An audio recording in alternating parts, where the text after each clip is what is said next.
Have you ever lived somewhere long enough to believe you knew every sound it made? Every creak in the floorboards, every groan of the pipes late at night. Now imagine realizing that beneath those familiar sounds, something else had been listening back. What if the home you trusted was never just a home at all? Because tonight's story begins like any ordinary family memory and ends somewhere buried deep underground, where the walls remember things people don't. Welcome back to Dark Narratives. Tonight, we're uncovering a chilling mystery about a family who discovered a hidden bunker beneath their home, a structure never mentioned in the blueprints, never disclosed by previous owners, and never meant to be found.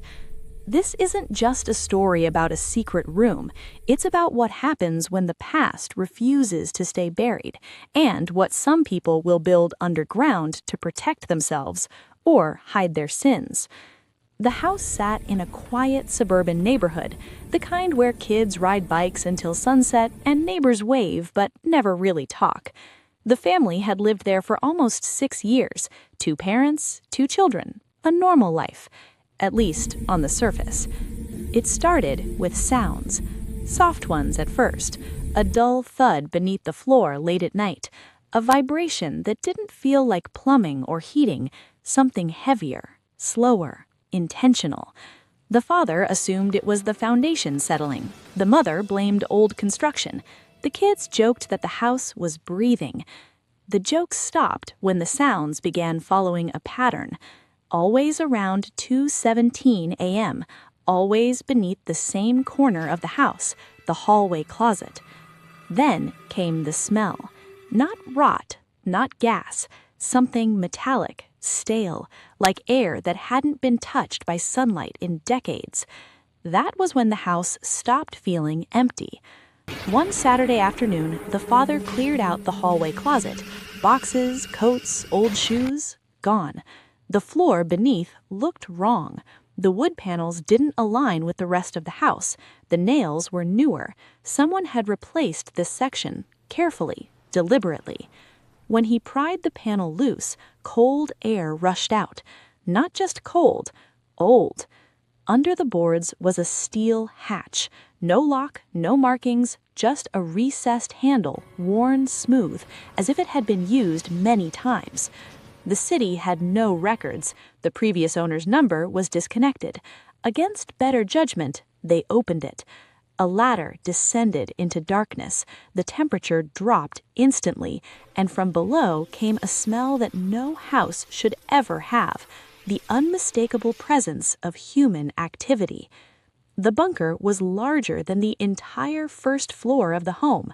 Concrete walls, reinforced steel beams, ventilation systems that still worked. Someone spent serious money building this. There were bunk beds, canned food long past expiration, water filtration units. But this wasn't a survival bunker, because survival bunkers don't have observation rooms. One wall was covered in old monitors, CRT screens wired to cameras, each labeled in faded marker. Kitchen, living room, backyard, hallway, closet. Someone had been watching them, not recently, not actively, but long enough to know their routines. They found the tapes next, VHS recordings stacked neatly on a shelf, each labeled with dates. Some were over 20 years old. Some ended just months before the family moved in. The final tape was simply labeled Final Occupants. They never watched it. They didn't need to. At the far end of the bunker was a door. No cameras pointed toward it. Inside was a small concrete room. No bed, no storage, just a chair bolted to the floor. And restraints. Deep scratches covered the walls. Human nimnicles had worn grooves into the concrete.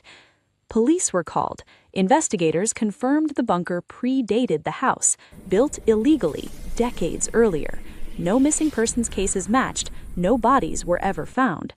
Neighbors came forward with stories. A man who lived alone, rarely seen, never had guests. Someone who sold the house cheaply and vanished. No forwarding address, no death certificate. just a name in an old tax record, and a bunker built to observe, control, and disappear. You'd think the story ends there. It doesn't. Even after the bunker was sealed and filled with concrete, the sounds continued. A soft vibration, always at 2:17 a.m. No access points, no explanation, just the feeling that something had memorized the house. The family moved out 3 months later. The house was sold again. The listing mentioned renovations, no mention of a bunker. And if someone lives there now, they probably think the sounds are just old pipes. But some structures don't forget what they were built for.